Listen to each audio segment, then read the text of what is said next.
Hello and welcome. It is a Real Estate 360 show. Again, this is Steve Conley, hashtag unemployable, and this is Jason Myles, hashtag the real estate trainer. Good day, everybody. Good day. How you doing today, Steve? I am doing fantastic. Phenomenal, man. A lot of people call me up, and say, hey, how's it going? They're just a generic question, how are you doing? And they say, and most people say, well, I'm hanging in there. I don't want to be hanging in there. Yeah, I get that. That's what people say, Yeah, they do this. I get the, how you doing? Maintaining. I'm maintaining. That sounds like stagnant talk right there. You know what I mean? You got to be going up, down, or sideways, but maintaining, I don't know. Yeah, that's right. And, and I've got to keep myself entertained. These glasses or whatever kind of glasses I've got. And these glasses, I'm always looking for something, unique. Yeah. That's pretty, I'm pretty simple, just a big mug of water. Yeah, that's right.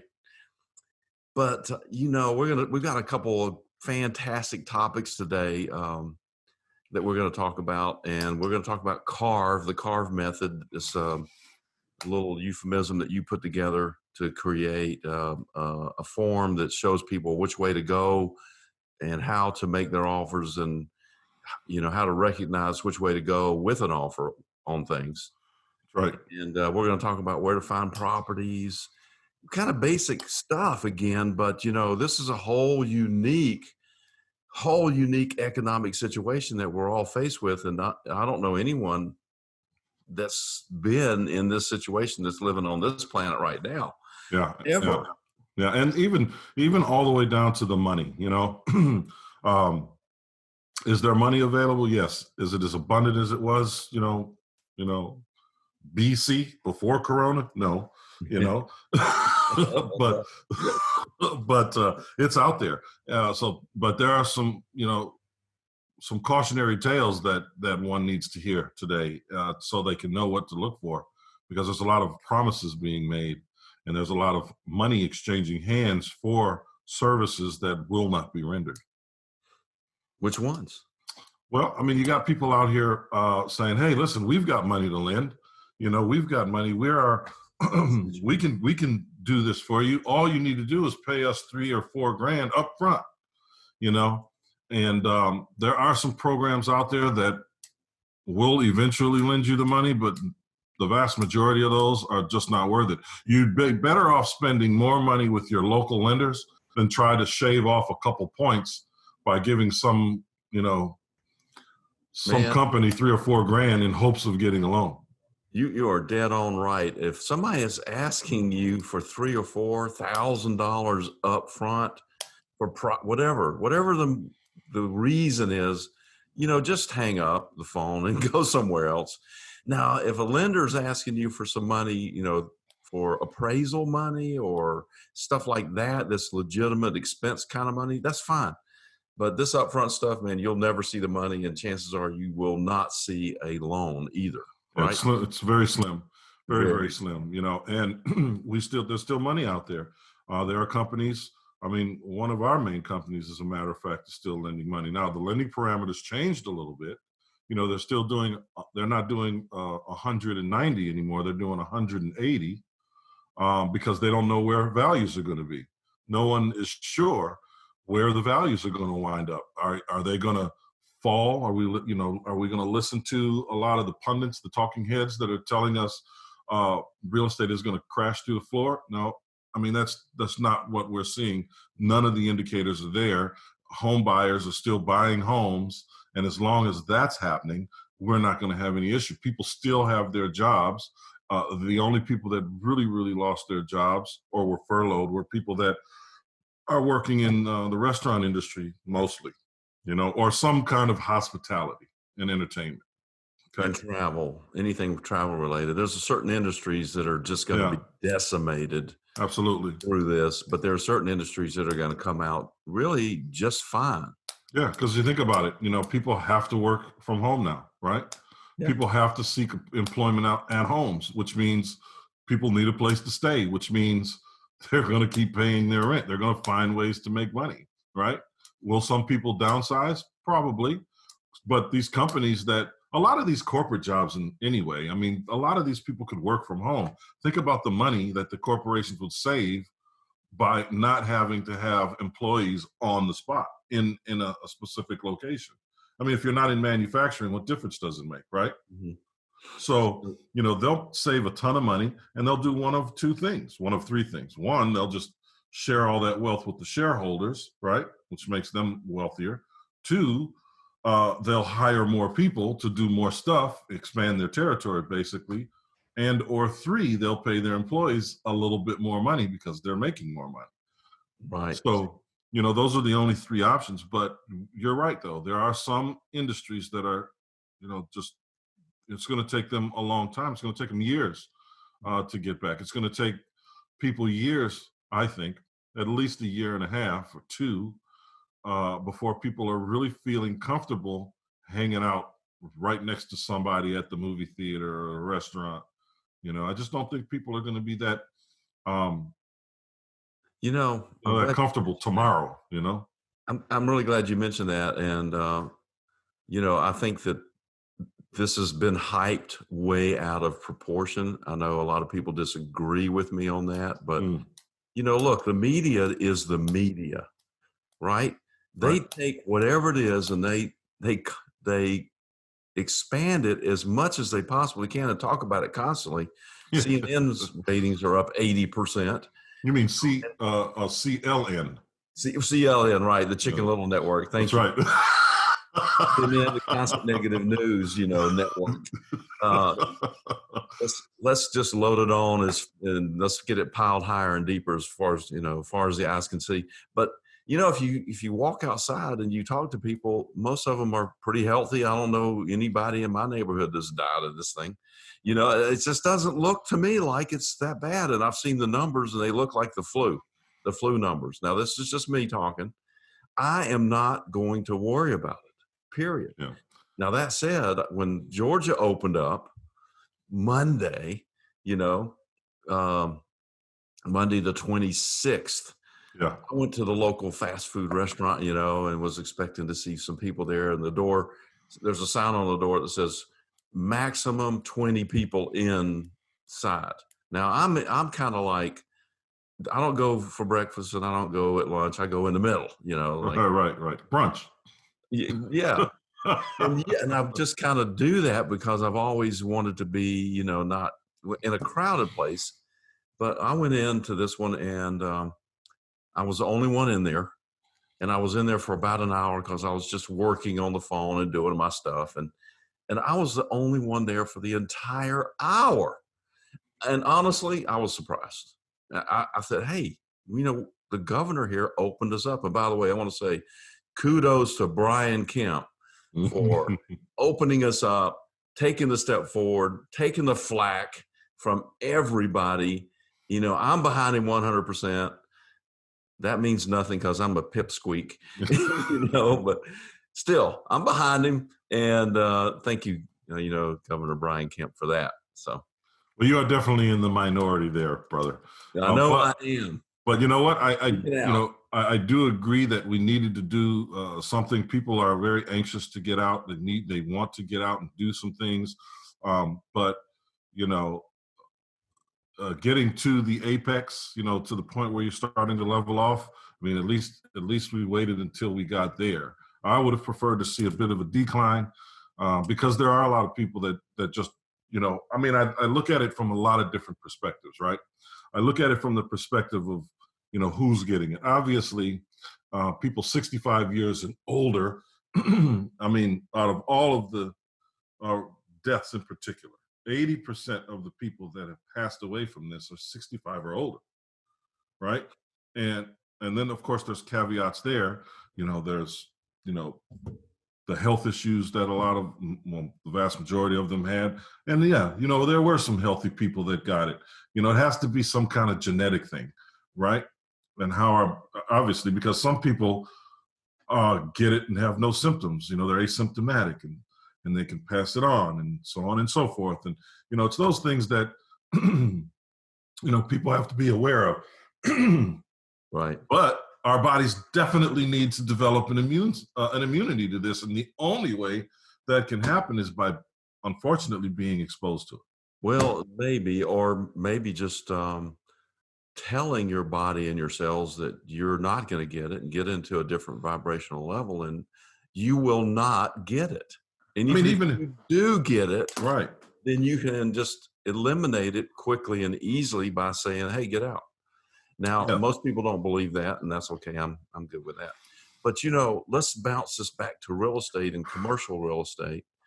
To I believe that the retail business, commercial retail, commercial office is going to be affected severely by this as well because of the number of restaurants that are out there, the number of retail that's been affected, and as you mentioned, employees are going to be at home. Yeah, a lot of those stores, those retail outlets, a lot of them, unfortunately, they're just not going to make it through this. They're not going to be able to open up, period, point blank. You've got some big companies that very well may not open back up. And then you've got some that are going to be able to shift and go heavy online. This is something that our society has been bracing for a long time. Companies have been trying to figure out how to carve out online space. And now we're going to see those bumps. I mean, obviously, we're seeing companies like Walmart and Amazon and, those kind of places because, they focus on that. But we're going to see a lot more coming in, a lot more coming in. And we're going to see some of these retail outlets close. There are, there's going to be a lot of retail flack in the coming months. It's Yes. going to be beat. But listen, let's take a quick little break, Steve, and come back and talk about how we can find opportunity inside that space. Exactly my thoughts. I'm in. We'll Buy Your House. Click 833willbuy.com. That's 833WELLBUY.com. Or call 833-WILL-BUY. Se habla español, llámanos, call us today. And we are back, Real Estate 360. And just a quick question, for you, Jason O. Myles, where can people find us? Well, I got to say, people have been finding us. People have been reaching out to the realestate360show.com. People have been going to the podcast, Real Estate 360. Thank you. Continue to engage. Let us know what you think. And you know what? We should start sharing some of that stuff too, Steve, when people engage with us, let them know, give them a little shout out, and I think we should do that next week. So, the people that engage with us and tell us what you think and what you want to hear, we'll go ahead and do that. But it's the realestate360show.com, Real Estate 360, the podcast, on any platform you currently use for your podcast, and the Real Estate 360 show YouTube channel as well. So you can see these great things, but you can also see these great podcasts on the website, Real Estate 360 Show. So get to it. To it. What I'm thinking that we're doing is making a lot of sense. And we're kind of staying away from what we just talked about, which is the commercial office and the commercial retail for right now. We're not going to jump into that. But people are still buying houses. That's a great thing. I was talking to a mortgage broker this past week, and he said, man, I'm busier than I've ever been, which is great news. I want to hear stuff like that.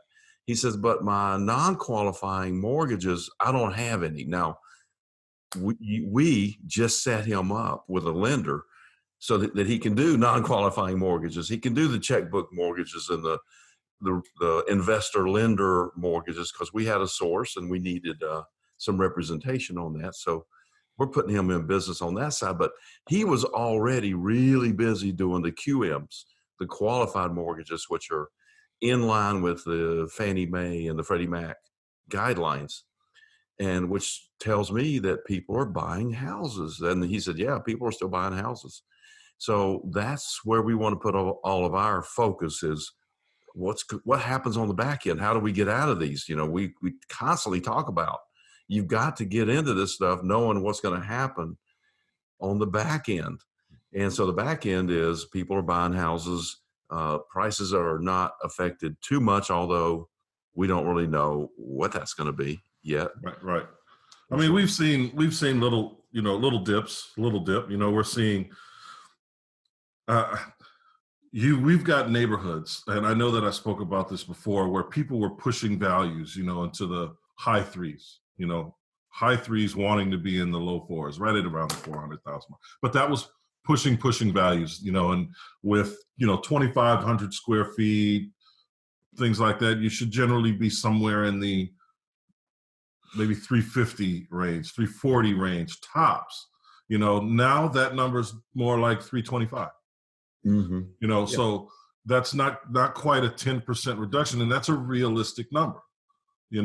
So if you're shooting for realistic numbers when you're doing your evaluation on the property in the market, if you're looking in an area and you're looking at 1 year's worth of comparables, you're shooting yourself in the foot. You need to be 3 to 6 months right now, right? And those are the numbers you should focus on. If they're still high, take 10% off and make your offer there. It doesn't mean you still can't put it out there for retail at 340 or 350, right? Because you just might get it. But it means that you need to be smarter when you buy it today. You have to be smarter when you buy it. If you've got to put in 50 offers a week to get one deal because you want to buy in a particular manner, then that's what you do, because you got to make sure that you're protecting your most important asset, your cash, your little soldiers. Yes, sir. Oh, yeah. You've been listening to Shark Tank, it sounds like. It's true. About his soldiers going out and that's what they are. Yes, sir. That's what they are. I mean, you got to give them your marching orders, and they've got to go out and plunder and pillage. So, you have to be smart when you're making offers today. You always have to be smart when you're making offers, but when the market is super hot and everybody wants stuff, you can afford to make a mistake, even if you don't see that you've made the mistake, because you can compensate for it. It's very difficult to compensate for the smallest mistake when you're in a market like this. And unfortunately, all of us will get, we get caught with our pants down when there's a shift so fast, right? Yeah. To me, we're always asking the same 4 questions. Where do I find the properties? How much is a good price to pay for those properties? What am I going to do with it after, it's all fixed up? How much is it going to cost to fix it up? By the way, the first 2 questions were the same question. Yeah. And the last one is, who's going to buy this thing? What's my exit strategy when, this thing is done, or am I going to wholesale it? And that we're going to come back to the carve method in a second for a lot of that. But, we've been working on this co-op advertising program where we're bringing in a few investor people to, in other words, people who want to buy and fix and resell, business people, or maybe they just want to buy it and wholesale it off or write contracts, but they're looking for, where do I get these properties and where do I find the people that need to sell without going through the daisy chain of wholesalers and or possibly pulling it from a realtor or Zillow or anything where it's, it's out there in the marketplace. So it's called, off-market properties where you find the best deals, and you want to be direct, direct to the seller. Direct to the seller. That's right. So we, Steve, have over the years gotten very good at it. We have this, and that, when I say it, I mean marketing. We have all of the outlets at our disposal. We have television, radio, internet, direct mail, ringless voicemail, text message software. I mean, we use it all, and we know who we're going after. I mean, listen, it's very simple to, pick up the phone and call some list broker or get online and send an email to a list broker and say, I want to buy a list of, non-owner occupied in this zip code with this much equity. Everybody's doing the exact same thing. What people aren't doing is creating relationships with the potential seller, because that's what marketing is. It's creating relationships. When people see us and hear us all the time, Oh, you're those guys. Oh, I saw those signs. Hey, I saw you on TV. Oh, I'm familiar with that company. Oh, I heard about you guys on the radio. Or so-and-so bought a property from you guys. Or so-and-so sold you guys a property. Yeah, and that word of mouth that comes with that from the people that are satisfied with us is fantastic. Having said that, Steve, as you were just talking about, we've created an opportunity for other people who don't want to be a part of that daisy chain. And for those of you that are listening that don't know what a daisy chain is, that's guys like us that go out and we're first on the spot. We're Johnny on the spot with the seller, right? Mm-hmm. We're the first contact. We've got the contract and we are going to wholesale that property. And then another wholesaler comes and says, hey, I want to put that under contract to sell it. And then they do that with us. And then they do it with another person and another person. We've been involved in situations where there were 6 or 7 people that were getting paid. I mean, we might sell a property for $80,000. It might have sold to an end buyer for $120,000. Now, that $40,000 spread went to a bunch of people that aren't doing anything. So the person that's actually doing the renovations is paying the cost, a heavy, heavy cost, because they don't know how to get in front of the person, the actual seller.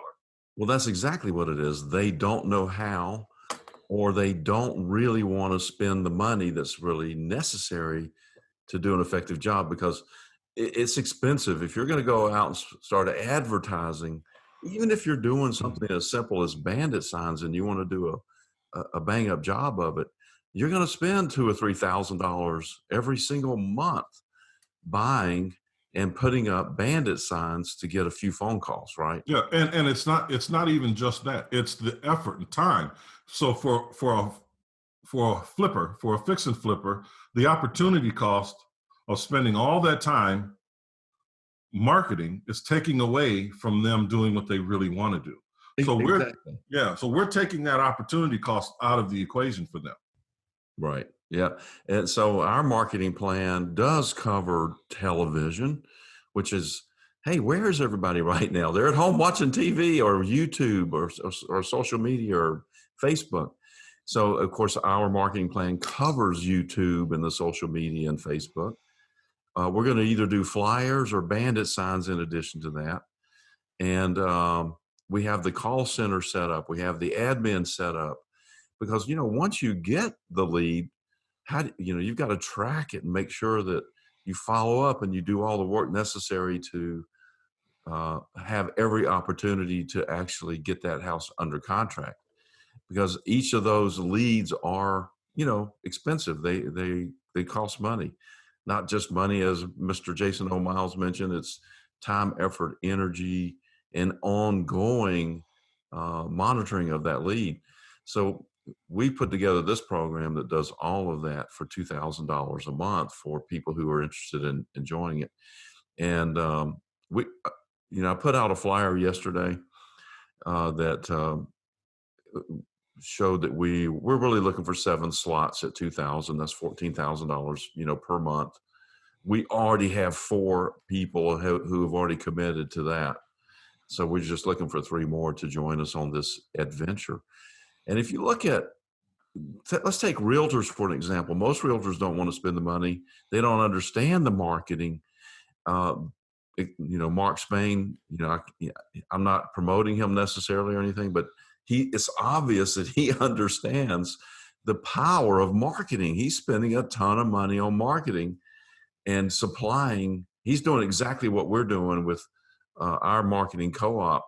He's doing it with other realtors because there's a built-in system for realtors, to send referrals and earn on that. You're right. So what I want to do, Steve, is I want to touch, after the break, I want to touch on some of the actual, some real key points of the marketing system. And then I want to go into how people are going to take advantage of the deal.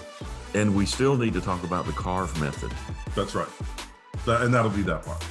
Okay, good. All right. All right, man. Go ahead. Talk to you in a minute. Do you need to sell your house? Well, our company will buy your house. We make the process very fast, very easy, and it's all cash. All you have to do is give us a call today. We'll Buy Your House. Click 833willbuy.com. That's 833-WELLBUY.com. Or call 833-WILL-BUY. Se habla español, llámanos, call us today. And we are back. It's realestate360show.com. Mr. Jason O. Myles, tell us what you were thinking about talking about right now, because Yeah, you got it on the top of your head, and I don't. that's right. I wanted to just touch on some of the unique qualities of the marketing system. Obviously, we're saving people time and money. We're shortening the learning curve for them in the marketing system because we do it, and we have done it for years and years and years and years. And for someone, I put it like this: our average wholesale profit is about $6,700 on average. You know, there's some we make $1,800 on. There's some we make $10,000 on. But on average, we've been averaging about $6,700 per wholesale deal. Okay. Now, on the properties that we choose to fix and flip, we are buying them on average. We're in them at about 60 cents on the dollar. Well, that's actually our maximum. You know, we're not buying in at 70% or 65%, you know, or which is the limit of most of the lenders, right? Yeah, you're We're talking buying 60% of the ARV, after repaired value. absolutely. Okay. And we're buying, you know, 60% or less all in. So the opportunity for a wholesaler or a fix and flipper to be a part of this program and get, you know, 4 or 5, 2, however many quality, verified, vetted leads, people that absolutely want to sell. There's no question if they want to sell their house, it's who's going to buy it. Then you get to be the first one there. You know everything about the property before you go. You know the person's name. You know what the address is. You know if they have a mortgage. You know what it is if they do. You know if they're behind on their taxes. You know everything. The only thing you don't know is how much it's going to cost to renovate the property. It's the only thing you don't know when you get there. So Right. when you show up, you're showing up to basically check to see how much it's going to cost to renovate this property and make an offer. As simple as that, right there on the spot. Now, if you paid, we're charging $2,000 if you get one deal and you're a wholesaler. You get one, if you just got one deal and that deal made you $10,000 instead of $3,000. Even if it made you $3,000, you know what I mean? And if you're a fix and flipper and you didn't have to go through the daisy chain and pay guys like us, right? A wholesaler. If you were the first person in and you were in it at 60 cents on the dollar, and it's a property that could, you know, maybe sell for $300,000, that's an additional $30,000 that you would have generally paid someone else. Now it's yours. I got a question for you. As you're talking, I'm just listening to the reasoning. And so, you know, I started putting this together, and you said, hey, this sounds like a great idea. And why are we doing this? I mean, as you're talking about this, aren't we cutting ourselves out of a nice profit margin? Absolutely not. Keep all these leads for ourselves and just do them and make money on them and all that. Could we do that? We could do that. We could be the biggest wholesalers in Atlanta, you know, if we wanted to. But the reality of it is, it would defeat the purpose of what we really want to do. We do want to make money, but we're in business to help other people make money as well. And the reality of it is, we can't do all the deals. We can't. You know, we are accustomed to selling 15 or 20 deals a month in our local area. And we could continue to do that. But you know what? As fun as you are, Steve, I'd sure like to have some other people sitting at the table and eating with us. And that's just the reality of it. We can't do it all. We can't do it all. We can't do every deal. It's impossible. There's so much opportunity. And the bigger we get, the wider our net is that we cast in terms of marketing, the more deals we get because the numbers stay the same, right? Absolutely. And so in terms of the percentages of people that we see and talk to and deal with, so it turns into us being able to help other people find success. And that's really all it's about. I mean, from my perspective anyway. I mean, we can't do it all. And it's a little bit, for me, it's about the fun of it all, you know. Yeah. It gets boring after a while if you're just doing the same thing over and over again, right? And even though with real estate, it's never the same thing ever over and over again. It's just not like that. But still, it's kind of the same thing. If you know, you still want to blaze some new trails and do some different things. And absolutely. And so, in addition to this, you know, we're putting our brand out there, Will Buy LLC, with this marketing program. So we're going to be doing a bit of training because we just don't want any knucklehead out there messing things up for this particular marketing program or our branding or our reputations or anything like that. Right. That's just another reason why we keep it limited. Yeah. We don't want to saturate markets. We don't want to do anything like that. We want people to actually have a real value in working with us. Mm-hmm. It's as simple as that. And this goes right into what we were talking about earlier, the carve example, right? The carve method. And, you know, you run into 4 basic problems all the time, right? Or 4 situations, not even problems, because there's an infinite number of problems, right? Yes. But the property itself will fall into, you know, 4 categories. And those categories are based on, you know, how much equity there may be in them, right?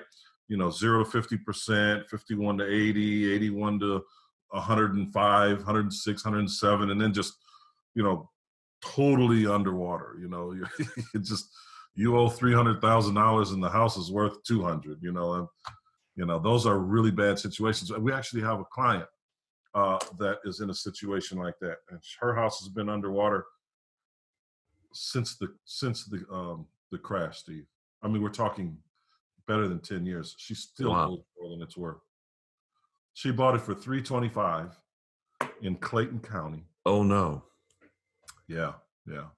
$325 in Clayton County. And she you can get a lot of house in Clayton County for $325. Yeah, it was one of those new subdivisions where they were pushing numbers, you know. And then the house is just after the crash. I mean, it tanked her. She had offers at $180,000. I mean, she's just going to take her forever to pay that thing off, you know.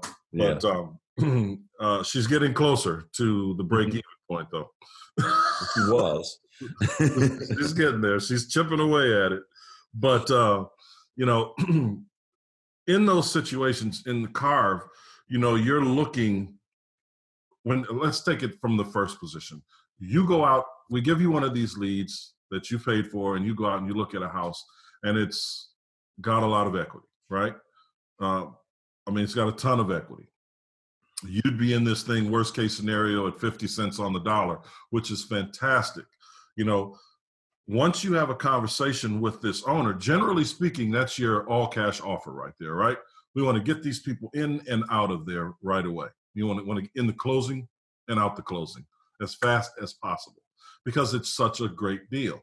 Okay. So if you are a fix and flipper, let's say, you have to already know where your money is, you know, in terms of your lending, so that you can, if you're lending, I mean, you could be paying cash for the house, who knows, right? Mm-hmm. But you have to know right away when you look at this deal, okay, they're going to say yes to $35,000 or whatever the number is, right? Let's say, you know, 50 grand. They're going to say yes to 50 grand. Everything is aligned.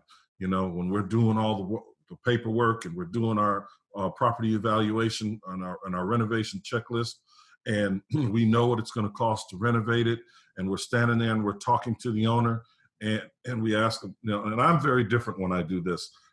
I'll say, hey, listen, did you have an idea of what you wanted for this house?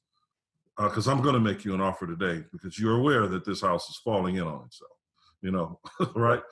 And they'll say, yeah, you know, I was thinking about, you know, 45,000. If I'm looking at my list and my maximum allowable offer is at 50,000 and they're opening up at, you know, 45, and I'm going to tell them, would you take 40? You know, you would, you know. How about 40? I wouldn't say it in the first way, but I'd say, how about 40,000? And I'd average it out. I'd meet them in the middle so that they feel like they're winning as well. But I've just saved myself at least another $7,000. I've just made, actually. But I want to close that out as fast as possible, right? I want to close it out as fast as possible. In situations where you're looking at a property that's got, maybe, 75 to 80%. It's only got about, 20 to 25% equity. That's not a situation where you're going to go get a hard money loan, right? So now we're going to start talking about seller financing and things like that. And when you're doing that, it's okay, what do I want to do with this house? Does it need a ton of work? You probably don't want that house if it needs a ton of work. If it's a situation like Scott Bowen says, a situation where you can come in and just slap the ugly off it real quick and maybe resell it for what it's actually worth, or maybe you want to rent it out. Maybe you want to be a landlord, because there are people that want to do that. But we don't talk a lot about renting. We talk about owner financing it out so that we don't get telephone calls in the middle of the night because a light bulb went out. Right? Right. You don't want to do that. And that's a way, if you're interested in a single family portfolio, anywhere between, I'd say between 70 and maybe 195%. And when I say 70 and 100%, I mean there's no equity to 30% equity in the property. Those are great situations for you to do a takeover subject to, some kind of seller financing, and lease option that out to someone else and start to get yourself to a situation where you're making your 6 figures a year. Let's talk more about that after the break, but I also want to talk about in segment 4, specifically what we're doing. I mean, this is be like $100,000 consultation. We're going to tell you exactly what our strategy is. Absolutely.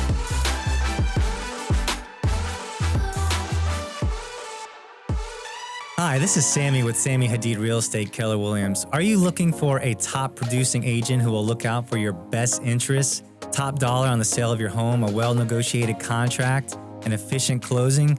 Please call me at 305-978-4249. I'm more than happy to set up a consultation. I'll put together a proposal for you to net top dollar for your home, what it is that I'm doing to get all my homes sold. Then you can decide what's best for you. Again, I'll do whatever it takes to get your home sold for top dollar, and I promise you that I will protect your equity with my life. 305-978-4249. Sammy Hadid, Hadid.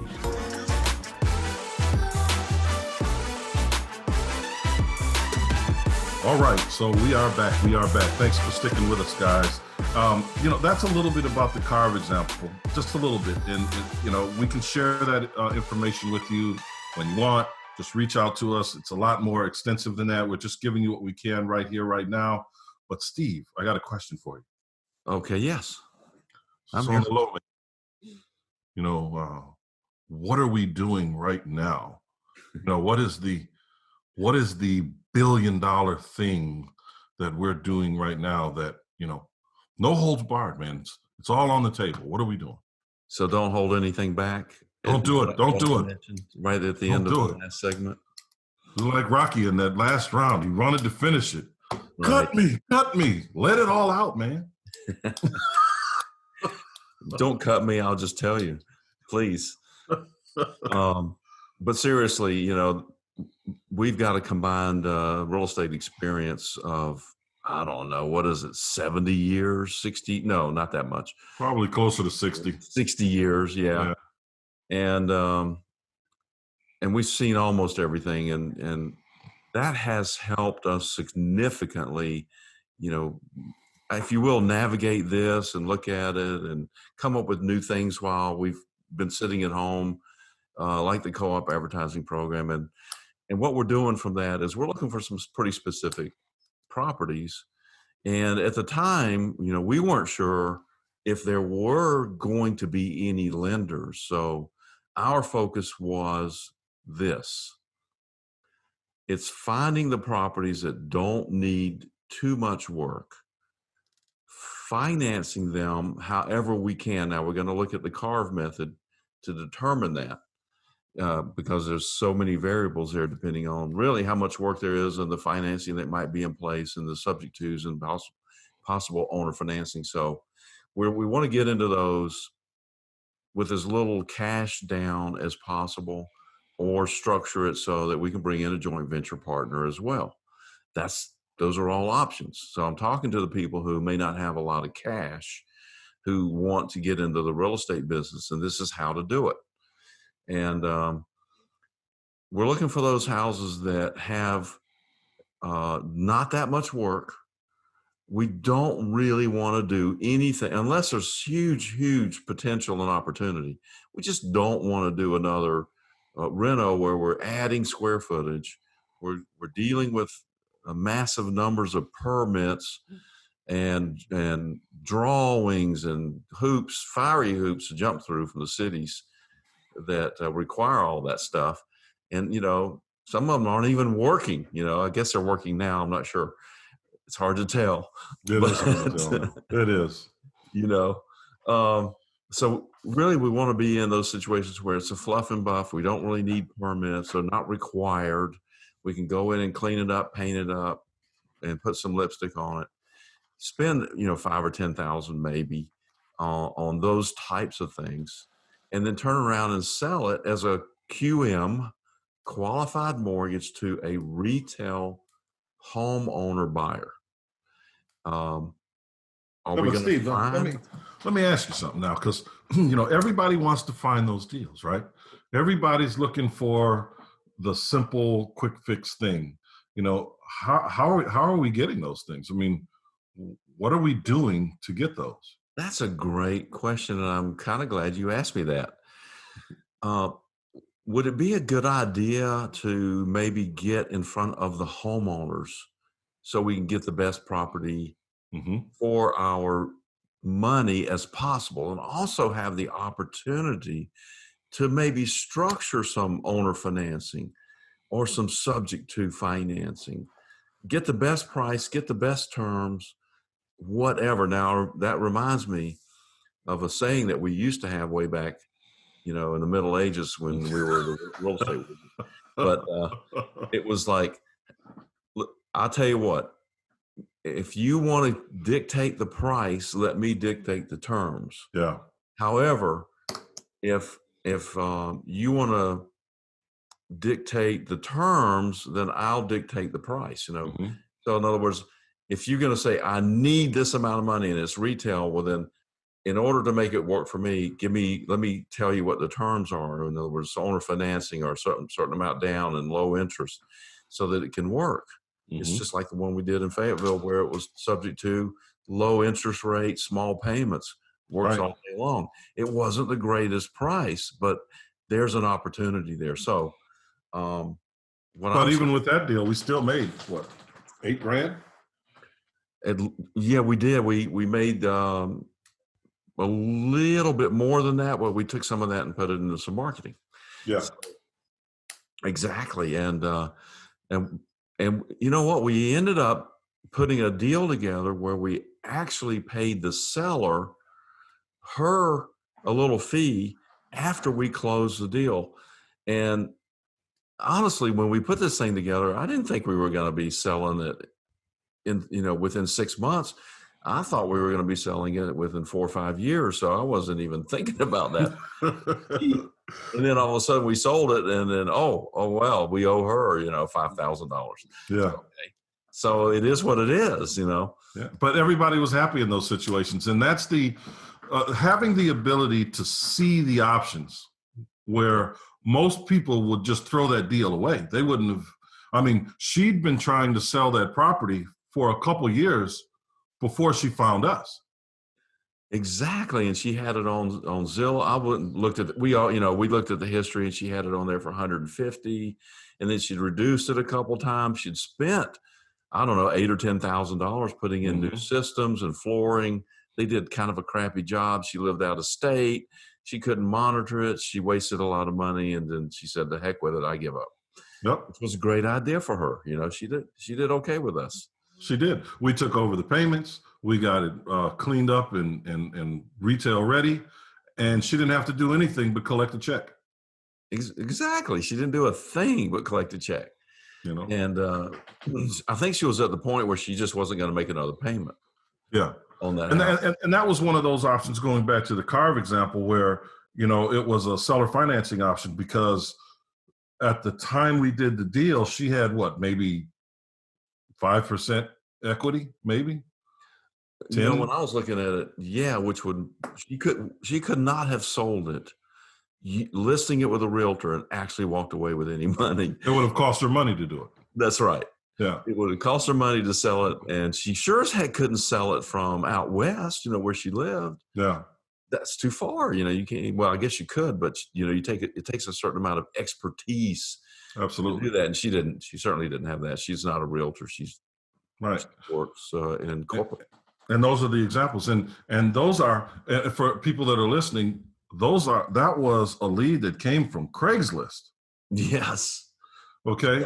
So, you know, I tell people all the time, don't get rid of it. Craigslist is a great place. I know I'm kind of sidestepping here for a second, but I'll digress here 30 seconds or less. But Craigslist is a great place to market. You know, we just throw stuff up there and refresh it every couple days or so and wait for things to come back. It's also a great place to build your cash buyers list. I mean, we built a list of 400 or 500 people on Craigslist alone. Well, it started out with Craigslist, and then it was referrals, and then it was our signs, and then it was everything else that we're doing. Yeah. And you know, 400 or 500 people isn't that many for this area. No, it's not. It's not at all. But it's if when we're doing our trainings, one of the biggest things that people want to know is, how do I build my buyers list? What do I need to do? And for us, it's just kind of second nature. With the technology and information that people have at their fingertips today, it is very easy to use Craigslist and Facebook Marketplace. Depending on where you are, you can even use Zillow to do that. So, but those two places in particular are just massive. And just throwing stuff on Craigslist. And by the way, we did it in different markets. Okay, we don't just do it in Atlanta. We know that people from California and Colorado and Utah and New York have bought property in Atlanta because of the price and their hopes to find wealth in real estate, right? Riches in real estate. Yeah. So, but they got sick of being landlords at some point. So we market to those folks. We market to them because they look there and they look on Facebook. Let me take a minute and just kind of go over something. The more things change, the more they stay the same. Preach. So, you know, looking at what we're doing the same thing. We're just recognizing that there's some tweaks here and there. We're finding the sellers direct. We're using the Carve method to find the best avenue to make things work so we don't miss any opportunities. And then we're a little bit more conservative on the price buying, which, you know, we've always been pretty conservative on that. You know, we're just being a little more careful. And then we've re-identified our end markets to retail because we need QM mortgage qualified people. So now instead of wholesaling it, we got to flip over to QM so that the funding source is they're looking at what's going to happen on the back end of this thing, right? Mm-hmm. So it's the same, but it's different. Yeah.